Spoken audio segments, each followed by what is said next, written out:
Robert Plank Show, episode 156. Listen, focus, balance, pivot. Get it all done and pursue your entrepreneurial dreams with Audrey Bell-Kearney.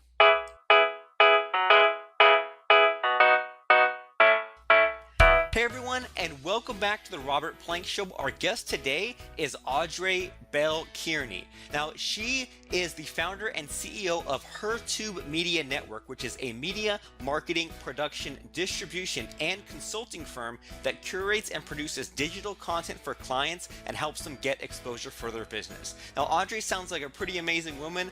She created a plus-size fashion doll. She has a weekly radio show. She has a documentary. She has all kinds of cool stuff. So how are things today, Audrey? Hey, everything is wonderful today. It's a beautiful day down here in Georgia. How about with yourself? Super beautiful in California. About to take a walk a little bit later, but in the meantime, just enjoying the entrepreneurial journey and all that good stuff. So as we get rocking and rolling here, what would you say makes you stand out from the crowd? What makes Audrey Bell-Kearney special? I think for me, it's my ability to kind of to be a good listener to people and help them clarify what they're doing, help them clarify the journey that they're on. Because I find that, and I didn't know I was a good listener until I actually went for a job interview one time at Comcast, as a matter of fact, and the interview person asked me, say, what do you think your greatest skill is? And I said, listening. And she said, you are the only person that answered that question correctly.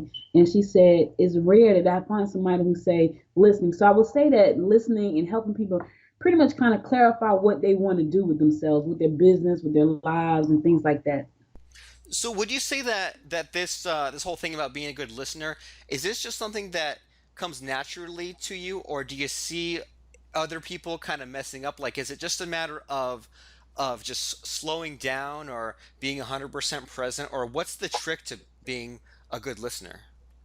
I think being 100% present and really like being concerned about what someone is saying to you. Because a lot of times people are talking and you're not listening. So for me, if someone comes to me with a problem, I'm present, like I'm there. And when I'm there, I get to be able to find out exactly what it is they're going through. And my mind is so weird because it starts planning out while they're talking to me. It starts planning out the solution right away. And I've been in so many conversations, and I didn't really recognize this until people started saying to me, "Oh my God, you're so good at this. You're so good at this." But it was just like it was something that came natural for me, and it's kind of like I'm a listener, and then I can play it out. I can kind of figure it out in a picture in my head, like this is what you should be doing. And I remember there's a gentleman who he told me I was called. He told me I was a clairaudient, and I never knew what that meant.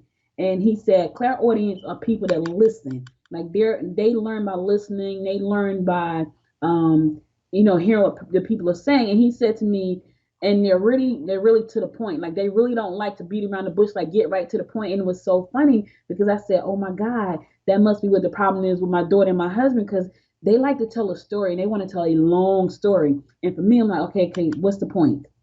Right. Let's get to the point. So yeah, I think it's something that I was pretty much born with. Didn't recognize it for a long time, but people kept telling me, "You're so good at that." But I mean, if you're good at it, just go ahead and play to your strengths. And I mean, and I appreciate that. And I think that the average person probably doesn't pay that much attention. And I think about, in a lot of the conversations that I have, a lot of people will either, tell me just what they think I want to hear, or it turns out they only, listen to the very last sentence I said, or they kind of tuned in the first few seconds and then they kind of tuned out. So I like how you explain that kind of like as they're talking, you're just kind of taking it and then you're already formulating solution for them as opposed to just kind of going through the motions there. And it's cool that I mean I see this all the time, and maybe let me know if you experience this or not. But I just whenever I have someone who's outside of my business looking in, or I look at someone else's business as an outsider, there are all kinds of things that are right in front of their face that they're completely missing. Man, do you see kinds of these kinds of things happening? All the time, all the time. I talk to women all the time. We do mastermind groups, and a lot of times you can't see what's right in front of you. Even myself, like even me, like I have to go to my coach and and have to walk through things and talk to people, and I do my mastermind. But a lot of times it's right in front of your face, and they can't see it. And then once they talk it out to somebody, then they can see it. It's clearer for them. So with me, I find that when they start talking, it's an automatic for me. I have to turn it off sometimes because I get so excited about what I hear and what I'm seeing till I just want to jump in and just start blurting it out. But yeah, that's pretty common with a lot of people, even with myself. Okay. So, um, so you're a good listener, and so what has that listening got you? So what have you done recently that kind of has you excited? Okay, so what has me really excited these days, and then it's pretty easy to get me excited because I get a lot of ideas. I'm working on a new series called Campus Crimes, and just it's so funny because we did our casting last week for the show, and we cast about 20, I want to say 22 people for the series. It's an internet TV web series, and so I think just meeting new talent and people and young people who want to get their names out there. They want to be actors and actresses. And so this one guy came in and he said, let me just back a minute. My daughter's an actor as well. So my daughter had said to me that Friday morning, she said, you want to know what really pissed me off? I said, well, she says, when I go on an audition and I come home and you guys said, how did it go? She said, I don't know how it went. And every time you say that to me, it just drives me crazy. So I said, okay. So the next day I was casting. And so there was a gentleman who came up. He said, I really want to do this. This is all I want to do. He said, my wife has really been supportive. She's holding everything down for me. And he said, so I'm out of work right now, but I really want to focus on my career. He said, when I go home, she always say to me, hey, babe, how did it go? And it was so funny because my daughter conversation the day before gave me the opportunity to say to him, you know what, when you go home and you see your wife, you tell her it went well and you got a part in. Because he said, I get parts, but I'm an extra. I never get a speaking part. And I said, you tell her you got a speaking part. So that makes me excited. It makes me excited that I can help people bring their dreams to life and be in this creative space right now, in this whole video film space right now. That's got me excited. Keeps me up at night. Nice. And it sounds like you're helping other people out or giving them a better experience when they go home with the little things, right? Because you picked up that, you know, when other people go in for auditions and they don't know how it went, at least now you're saying, okay, right off the bat, I'm telling you if you're getting it. And I only said it to him because he said what my daughter had said to me. I go home and she says to me, "How did it go?" Nobody else said that, and I mean nobody else got no. I told no one else that day that they got the part except for him because I just felt like okay, here's a guy who really wants to do what he loves. When you want to do something that you love, you pretty much make huge sacrifices. And I could tell he was making sacrifices, and I could tell he was passionate about having this whole actor career. And I wanted to make his day. And so I said to him, when you go home, you tell your wife, not only did you get the part, but you got a speaking part. And he was like, oh my God, thank you so much. So by the time he got outside, I got a message on my phone. He had found me on Facebook and he put up a video like, thanking God, just be patient, just believe in yourself. And I was like, wow, that's pretty cool. And that's awesome. So this Campus Crimes internet TV web series. I mean, what is that, and why did you make it? Okay, so I've been a business owner now for 20 years, 18 years full time working from home. And when I invented the dolls, that I call that my real business. I invented the dolls in 1999. So the dolls are turning 18 years old next year. And I was sitting here and I said, man, I really need to create something for HerTube, which is my TV network, HerTube TV. I really need to create something that's going to stand out. And so I'm sitting in my office and I'm looking at my doll. So I haven't gotten her manufactured probably in about 7 to 8 years. But I said, you know what? I'm going to get a limited edition manufactured. And so she got on the outfit that my daughter wore to the prom. My daughter wore the exact same kind of dress to the prom. So I love the dress so much. I had it made for the doll. And I sent for samples to Hong Kong. And I said, you know what? Maybe I need to do a story around her. Her name is Deja. Maybe I need to do a story around Deja. And the more I thought about it, the more it kept coming to me. Yeah, she's in college now. You know what? Let's make her want to be an FBI. So I came up with this whole storyline about these three friends who meet in college. And Deja's from the inner city. I grew up in Newark. I was born in Georgia, but I grew up in Newark, New Jersey, which is pretty tough. You got to be pretty tough to live in Newark, New Jersey.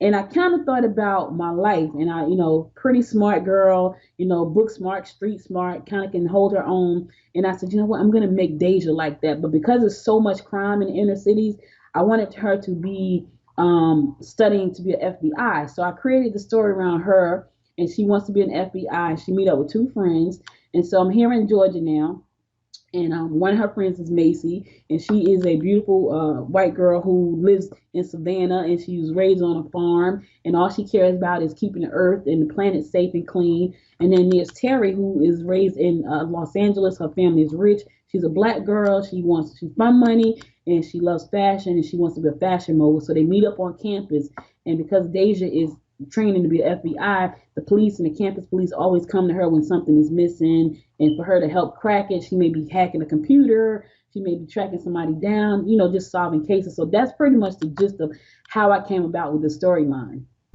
So cool. So am I understanding you right in that? So you have an internet TV station, and you have this show called Campus Crimes, and is it live action? Is it that these plots and these stories are being acted out, and but then there's also the doll version of Daisha? Is that right? So Deja is actually a doll, and the show is actually a real version of Deja. So Deja Nice. is the limited edition that I'm putting out because she's turning 18. So in the doll world, there are a lot of people who knew Deja when we had her out there actively selling her and promoting her. So she hasn't been out now for some years. So because she's turning 18, we're doing like a limited edition line. And so I decided to spin it and turning her into a real person. And so we've cast real people to play the role of Deja and her friends. That's pretty cool. And um, so what's the deal with these dolls anyway? Because I know that we mentioned it a little bit as we were kind of ramping up, but I didn't realize that some of these different things connected. So I guess so 18 years ago, the thing that started all this off, like, so what was the idea here? I guess these are plus size dolls, and you have the African American one and the white one. I mean, how did all this doll stuff start? So I was working at a pharmaceutical. Let me see. Was I working at pharmaceutical? I was working at Verizon in 1999. Hated every second of it. And Verizon had I didn't like it. It was customer service position, but I was also trying to figure out my next move. I said, I want to do a business again. I want to do something. And I had just became a representative for Primerica Financial Services, and so I was in the back of the room recruiting my friend for Primerica. And I said to her, I was at work and I had this idea for this doll. And she said, yeah, what kind of doll? I said, like a fat fashion doll. You ever seen one? And she said, no, I never saw a fat fashion doll. She said, but I collect dolls. She said, you got to stop by my house and look at my collection. I said, okay. So the weekend I went to her house, and when I got to her house, she had just got this really beautiful doll by Mattel, and she paid $250 for the doll. So when I'm looking at the doll, I said, people pay this kind of money for a doll? And she's like, yeah, it's a collectible doll. So we took that and we started running. She said, listen, I want to know, can I be the vice president? And I was like, sure. And so we formed a company called Big Beautiful Dolls, and we just hit the ground running. For 6 months, we looked in every corner of the world trying to find a doll manufacturer. And we came across this one guy down in Maryland who had his own doll company. I reached out to him. We drove to Maryland because at that time I was still living in New Jersey. We drove to Maryland and we spent 8 hours in his warehouse, and he told us everything we need to do to launch this company, including giving us the name of a sculptor. And he said he could manufacture the doll. He said, I can manufacture it for you. He said, but it's going to be really expensive to get the molds. He said, so you got to think about that. He said, but the first thing you got to do, you have to actually get your doll sculpted. So I came home and I looked online. I pulled up some plus size women. I sent a picture of myself because I'm a plus size woman as well. And I sent that to the doll sculptor. And what was kind of funny about that whole situation, she lived in Kinchlow, Michigan, and she said to me, she says, well, I thank Percy for sending you to me. She said, and it's a good time for you, but it's a bad time for me. And I said to her, well, okay. I didn't understand what she meant. She said, and I said, why do you say that? She said, well, I can't charge you what I normally charge you because I'm going through an estate settlement right now. She said, my son just learned how to fly a plane and he was graduating, and his father came to visit us, and he took his father up in the plane to show him that he could fly, and the wind blew the plane into a tree and they both passed away. And I was like, oh my God, that was such a sad story. And I was like, oh, I'm so sorry to hear that. She said, me too. She said, so right now, this is going to give me some kind of break from thinking about that whole thing. And I just can't charge you what I would normally charge, which was great for us, but it was sad for her. So that's pretty much how the dolls got started. And so for 5 years, I ran that company, running up and down the East Coast, doing doll shows and talking to people, getting written up in magazines, doing press and all that kind of stuff. Awesome, and there's a lot of interesting things in there. I mean, one thing that I liked about that whole story there is that, well, first of all, you had your friend, the one that jumped on being the vice president, who was just as excited about it as you are. And I think that what was also cool is that both of you kind of, instead of just looking at this as some kind of dream, you broke it down, or you at least did the research and figured out what were the smaller steps that you had to do, right? You had to figure out what the doll would look like, have it go to the designer, have it go to the manufacturer. And what I also like is that that manufacturer was very helpful, right? And a lot of people just want to say, just give me money or give me this lump sum and I'll figure it out. But he was very helpful, it sounds like, in educating you and getting you kind of brought up to speed to the point where when it came time to buy from him, then you were a more educated buyer, right? That way, you could come, like he told you all the stuff you had to figure out, and what you would have to come back to him with, and then that way it just seems like an easier transaction, and like more of a long term thing, where it seems like everyone involved, number one, was super excited to get it done, and then number two was very clear about what the prerequisites were in order to move to that next step in the process. That is absolutely the truth. His name is Percy Sutton. His company is called Integrity Toys. He was so instrumental in helping us get this off the ground, and not a lot of people are like that. There's so many coaches out there, and there's so many mentors, and all these different people. It's very rare to find somebody who will take the time to sit with you for 8 hours. We sat for 8 hours. All we had was water because we were like a student in a classroom, and we wanted to get it done. And he sat there with us. And he told us, and we met his team. He walked us through the process. So for him to sit there and do that, I will forever be grateful because with him, I would not have gotten the doll done as quick as I got it done because it took us 6 months to go from idea out of my head to actual physical product in December. So the doll was actually sent to us, the prototypes were sent to us in December. So with him being that person to help us get to that level, I mean, that was something that was priceless for me. Awesome. So when you look back and you look at the creation of the dolls, and your internet TV station and your web series and things like that, and you look at what you've done right, I mean, what do you think it is that you've done right that a lot of people aren't doing out there? Being focused. And I got to tell you, Robert, that is the one thing that I will tell anybody. I had a coach probably back in 2006, and he said to me, he said, Audrey, you need to just pick one focus. And I was like, I'm a Wonder Woman. I can do it all. I can do all the things. I can do 10 things. And he kept telling me, you need to pick one thing because that's why you're not hitting the level of success that you want to hit because you're all over the place. He said, your site is beautiful. I had just paid $1,500 for a new site. He said, the site is beautiful. He said, but nobody knows what you do. And I kept saying to myself, but it's right there. Like it was clear to me. And so I didn't listen. And so what I would say is listen to the people that know more than you, listen to the people, listen, be focused. Pick something and be focused. Now, I'm not saying that you can't expand your brand later. But right now, pick one thing, and that's the one thing that was pretty tough about for me about being an entrepreneur because I have so many great ideas most of the time. So sometimes somebody had to smack me side my head and say, "Hey, listen, focus." And so when I realized that that was a big key for me, when I started her tube, I said, "Okay, what's my focus going to be?"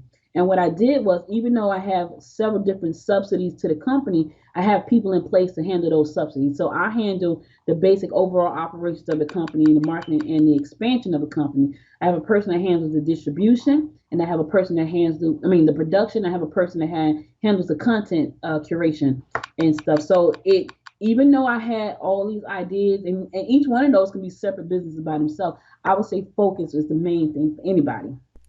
And I like that. I think that's a really powerful message for a lot of people listening, especially because, like, think about the times that I told myself that I could have the split focus, or that I could have the multitasking. And when I think back on it, I realized that, okay, let's say if I had to switch careers between like three different businesses, in your head you think, okay, I'll just put in 33%, 33%, 33%. But as far as the, having to switch gears and remember stuff and all that, it's, at least for me, it was more like 10%, 10%, 10%, or maybe even 5% in each of those things. And I think that is so huge to, once people get past that initial crunch time. Like for example, you mentioned that there was that 6 month period when you're probably not sleeping a lot, or doing all the stuff to get that idea to the prototype phase, or to get it finished. There's for sure the crunch time period when you're figuring things out, but then once, like after that time, when you're looking more long term, then it becomes time to kind of take yourself out of the business. And it sounds like you've kind of had that similar sort of path where you say, all right, well, there was that period of time when I was super overworked, but then in the long term, I need to have the focus to not be burned out, and then I'll go and look and see who can fill what gaps for me. And it took some learning because with the doll company, I didn't know that. Like that was my first real business. So my partner and I, we were running, we were grinding it out. And then she moved to Texas because her husband works for Fox Television. So they moved to Texas. So I was in New Jersey by myself. And at the time, my boyfriend, who is now my husband for the last 13 years, he became my partner sort of. So we just did the highway thing up and down the highway. And I had to find some balance because I was really burning out. And I remember my daughter she was about 9 to 10 years old at the time. And her teacher sent me a notice home and said, hey, listen, you need to come in so we can talk. So I go into the school and I said, yes. And she said, your daughter grades are slipping. I'm like, why? And she said, well, she said you work all the time.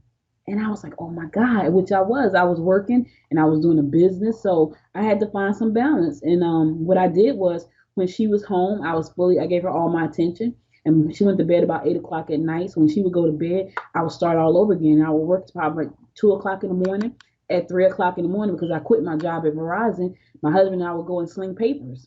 So we had a paper route at 3 in the morning. We would sling papers about 5 o'clock in the morning, come back home. I'll lay back down for about an hour, get my daughter up around 7 for school. She would go to school and I would start my day all over again. So, you can get burned out, but when you're focused and you're passionate about what you do, you don't feel like you're getting burned out until it hits you. And then all of a sudden you're like, bam, I'm tired, I'm drained, like there's nothing else I can do. So I learned over the years that I have to take time for myself when I get like that because I don't know if I'm a type A, but I know that when I'm into something, I'm into it.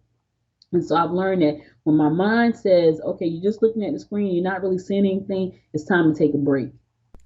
Yeah, and I think we've all been there where, and so does this same thing happen to you where, like, I'll be at that exact in that exact mindset you just described, where nothing's working. I'm super just like staring at the computer screen, can't really make any progress. I take a break, I do something unrelated, away from the computer. I come back and in 5 minutes I figured it out. Do you have the same kind of experience? I do, but mine is a little bit longer. It might take me a couple of hours, and it normally happens to me late in the evening. Like mornings, I'm a morning person, so I'm at my best in the morning. So if I'm working on something, I want to get it done. So I work all the way through to the evening, and then I kind of lose it. Like I start to like drain down, and but if I step away for like 2 hours, and then normally it's like 10 o'clock at night, I want to go back and start working.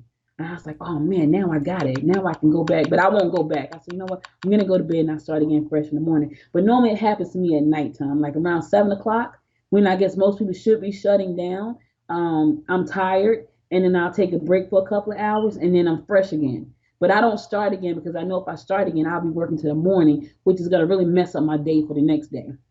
Nice, but it sounds like that's a good problem to have, right? Because you think about like the typical employee, and they're like dreading to go to work, and they take their time to get into the office. And if you're holding yourself back from using the computer until 12 hours later, that sounds like a pretty good place to be, right? Oh, absolutely. I could tell you when I used to work at one company, I would go into work, Robert, and straight break out in hives. I remember I went in one day and I broke out in hives. They thought I had eaten something. I was having an allergic reaction, but it was just I hated being there. So I was out of work for 3 days, sitting home all day with calamine lotion all over me because I just broke out in hives. I just hated to be there. Oh man, and so now you figured out a better path for yourself, and I mean I really like everything that you explained, and I mean and today it's even easier for people to do that kind of thing with Alibaba and manufacturers and Amazon FBA, and with YouTube and Vimeo and all this kind of stuff. I mean all the things that you went to, it sound and so am I right about this? Is that all the things that you've done, like as far as making the plus size dolls and making your TV show and all that stuff? I mean, you had to go through it the hard way, right? Like it's a lot easier these days, isn't it? When I tell you it is so, and I'm so excited because here's the thing, it's so funny you say that part. When we started in 1999, I had to build my own website with Front Page from Microsoft. So that's just to give you an idea of where we were. So Front Page was a website building software from Microsoft. And so because we didn't have any money, I had to learn how to build my site. So I learned how to build a site using Microsoft. And I was just sitting here thinking, just probably a couple of days ago, I was like, man, when we launched those dolls, there was no social media. And I'm really excited. Like the doll is going to be a limited edition of 3,700.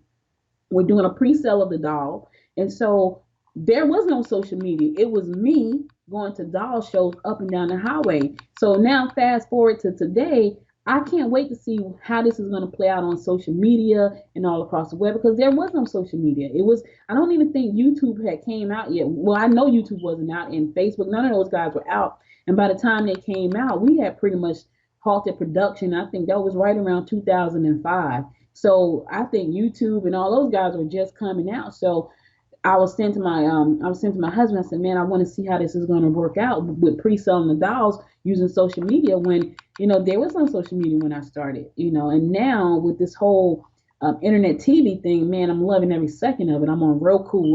I just got a partnership with Amazon for their video program. We're going to be on Apple. So it's a great place to be, and technology is really opening up doors for a lot of new entrepreneurs and making things a lot better and it's a lot easier. So it's still a lot of work, but you just have a lot more resources at your fingertips these days. Nice. Yeah, yeah. And so it sounds like it's still no one's going to push the button for you. You still have to take those steps, but you can get a lot wider reach, instantly from your house as opposed to getting in the car and having to drive around.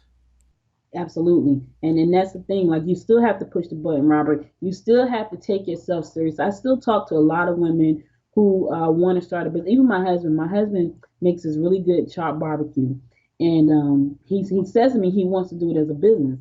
And he knows that if he tells me that he has to do the necessary steps. I said to him all the time, I can't run the barbecue business. So you're gonna have to do the necessary steps, and he doesn't want to do that part. So you still have to push the button on your dream if you want it to be a business, if you want it to come true. Nice. And if you think about it, if it was that easy, if all you had to do was just think it and it happened, then it would be super crowded. So it's almost like the fact that you have to, pursue that dream and take all those steps and manage all that, it kind of weeds out a lot of the weak people who otherwise would have been your competitors. Absolutely, because it's a lot of work, and once you say, "Yeah, I want to do this," you have to keep going. I've been doing HerTube for 3 years now. October will be 3 years, and people are still amazed. Like my first year, I had to figure out exactly what it was. The second year, I had to tell people what it was because they still didn't understand it. Now, the third year, I know what it is. A lot of people know what it is. Now it's just about making great content. But with that type of focus and that type of clarity, you can move forward with along with the work. So there's like I guess the work or the grinding stage, and then maybe then the period of looking back and reflecting and figuring out, well, how do I get this out here more, or how do I explain this better, or all that kind of look back at the all the random stuff you did and kind of connect the dots.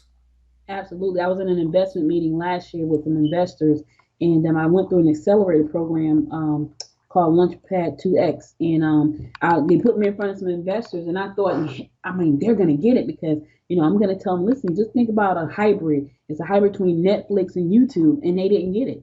And I'm like, really? So it took me a year just to kind of craft down, well, what are you? And I just started to say, I'm an internet TV network for women.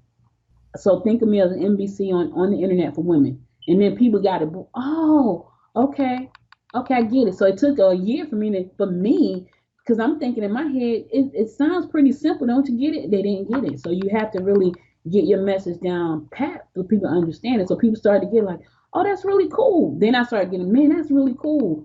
Oh wow, how did you come up with that idea? And I'll tell a story about how I came up with that idea. But yeah, and that's really important for anybody who has a business. You gotta your message has to be clear so people can understand you. Makes a lot of sense, and it might take a few years or a few iterations to kind of to get Hmm. that down pat. So, can you tell us about all these different things about HerTube and campus crimes and Big Beautiful Dolls and all this kind of stuff, especially HerTube TV in particular. So this is a show or a network for women. on the internet. And so, what kind of things do you air on this? So we what we did was when I first had the idea for the company, I was at a film festival. I had just moved to Georgia, and I was at a film festival, and I had written some books. So I knew about self publishing and how to distribute your stuff online. And so I'm at this and I have and at that time I'd already produced a documentary that sells on Amazon right now, along with one of my books. So I was at this film festival and I was sitting in the front and they were doing a workshop on distribution. And so the people that were presenting the workshop, they were telling the filmmakers like, yeah, we can get you distribution, but you probably won't see any kind of royalties for 15 years. And I'm thinking, 15 years? Oh Like, why no, would they? It was I'm, I crazy. might be And dead by then, right? In 15 years, you never exactly. know. And I was like, are they serious? I thought they were joking at first, but they were serious and they were saying, we got to put a lot of money in packaging and all this stuff. And I'm thinking, okay, I know how to distribute stuff on Amazon and Create Space and Fast Pencil and Lulu and all these different places. Can't be that much different for a film. So I sat there and I thought about it. So on my way home, I said, okay, how can I help these filmmakers do this better? How can I show them that, man, you're getting robbed, and her too was the idea that came to me. Now, what was interesting about her too, because I am a woman in business, it started out as a way for me to help filmmakers get their stuff out there. So probably the next year, I became a panelist at a film festival here in Gwinnett County. And so I became this panelist, and I'm talking to people about the distribution. They loved it. But what hit me was that this could be a great platform for women who are in business also. I said because it's like a marketing tool. And so I started to lean that way, leaving the filmmakers and kind of going to the women in business because I was a woman in business and I was always looking for a way to market my business. When the women in business said to me, yeah, we don't want to be making that many videos. We don't want to be in front of the camera. And I was like, huh, really? So I kind of like I had to pivot. I said, okay, now who am I talking to? So I went back to talking to filmmakers, and then filmmakers are a little funny too, Robert, because everybody wants to be, everybody wants an Oscar. Everybody wants to be in the movie theaters. Everybody wants to be all over the world instantly, but not this way because they didn't understand the platform. So I was like, and so I started getting really stressed out, saying myself, okay, this is stressing me out. So on our Roku channel, we have 500 videos produced by 19 women. And so we said, okay, now we have this working for us on Roku. There's not a lot of income coming in there because the ad serving company that we have is they just don't pay a lot of money. And so I had to think, okay, how am I going to make this where it's going to make some money, bringing revenue for the company? And that's when we launched our online platform called hertube.tv. And so we launched that, and I said, okay, we need to have our own content as well as content produced by other people. And that's how Campus Crimes came about. We had a whole list of shows. So Campus Crime was the one, and after I thought about how to incorporate the doll, that's the one I took back to my team and said, listen, this is what I want to do. And what's funny is when you make up your mind about doing stuff, everything and everybody kind of falls into place. So when I made up my mind that I was going to do Campus Crime, a friend moved from Jersey. He was a cinematographer. He was like, listen, I'm going to work with you to get it done. And I said, wow, that's so cool. So everything has kind of fallen in place. I think I have a great cast of people. I sat there last Saturday and I talked to those people, and I think it's a really, really great cast. So that's pretty much how HerTube and Campus Crimes and all the dolls tie together. And I'm looking at hertube.tv right now, and I think that so there's a couple of videos of just kind of like homemade stuff, but as far as the actual shows, like there's like yoga shows and like learning and shopping and stuff like that, and even Mhm. just seeing the still thumbnail screenshot. I mean, this is like some like professionally like lit and shot stuff, isn't it? Oh yeah, yeah. A lot of the stuff is very professional because we have like some of them real filmmakers. Some are filmmakers. I have some people who would want to do stuff at home. I have some people that started working with me and decided they want to be coaches. Like I have one young lady. She did a lot of cooking things on there, so she was doing a lot of cooking videos at home, really nice stuff. And she realized I'm really good at being a coach because people started calling her because she was still talking about how to eat healthy.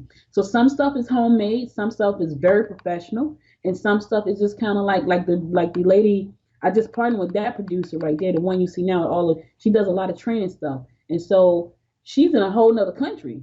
And so what's cool about her is she said, hey, listen, can I partner with you? Can I distribute my content on your network? And I said, absolutely. So we come up with these great plans to partner with people and bring their content to life and help distribute. I'm almost like a marketer for other people at the same time. So that's why the description was, I'm a marketer, distributor, curator, producer, and all that kind of stuff, because that's what we do. Awesome. It's not just you, it's you're helping everyone else out. So Yeah. so HerTube, is that at hertube.tv? Is that the best place for people to go? Yes, so if you want to check out HerTube, just go to www.hertube.tv. And if you want to check out Deja, you can go to DejaDoll.com. That's DASIA.com. She's there for pre-order right now. I only have 3,700 of her coming in. And so I'm believing I'm going to sell out those pretty quick, because I haven't even mentioned it to the doll world yet. And so there are a lot of people out there who followed her when she first came out. So this is the first time I'm making it public, Robert. I haven't made it really public to anybody. So the first time on your show that it's public. So what happens is, when you go there, you're going to see Deja. When she comes back, you can pre-order her now. When you come back, she's going to come to me. I'm going to sign her, and I'm going to have the cast members sign her, the three main cast members sign her, and send it off to the people who order it. So check her out. And she's going to be 18. And the dress that she wore, if you look down, if you go to Deja.com, DejaDoll.com, my daughter is standing right next to her in that same dress. My daughter's a lot smaller now. She grew up. She's a beautiful young woman. She lost a lot of weight. She's acting and all that stuff. But that's the dress she wore to the prom. Nice. And this is amazing that this has been around for as long as it has been. And even, some people who were little girls when the first one came out can are now, full grown and might have even kids of their own to get it. So that's pretty awesome. Yeah, my daughter was 9 when I started. She's 25 now. Oh man, time flies. Yeah. Time flies so fast that you never know if your plane might get blown into a tree, or things might not work out in one way or another. So time is short, and we have to kind of step it up and be entrepreneurs, and do what needs to be done, and do it quickly, and do it so that we can get that knocked out, and move to the next thing. And so two websites there, DejaDoll.com and HerTube.tv. So thanks for being on the show, Audrey, and telling us not only about your cool story, but giving us lots of little nuggets and all kinds of business advice. I really appreciated having you on today. Thank you so much for having me. It was really a pleasure. It's always nice to be on the other side of the microphone and the TV camera. Yeah, I mean, it kind of makes the scenery different, right? Breaks up the day, makes it so you're not just doing the same old thing every day, right? Yes, it does. Yes, it does. We hope you appreciated listening to this episode of The Robert Plank Show. Go right now to robertplank.com/iTunes. And while you're there, subscribe to the show, click the rating button, and please just type one quick short sentence. It can even be 5 words, 10 words. Just tell us how we're doing with the show. Tell us what you like about the show. It really helps tell us what to do more of and less of moving forward. That's robertplank.com/iTunes. And thank you so much for listening. I really do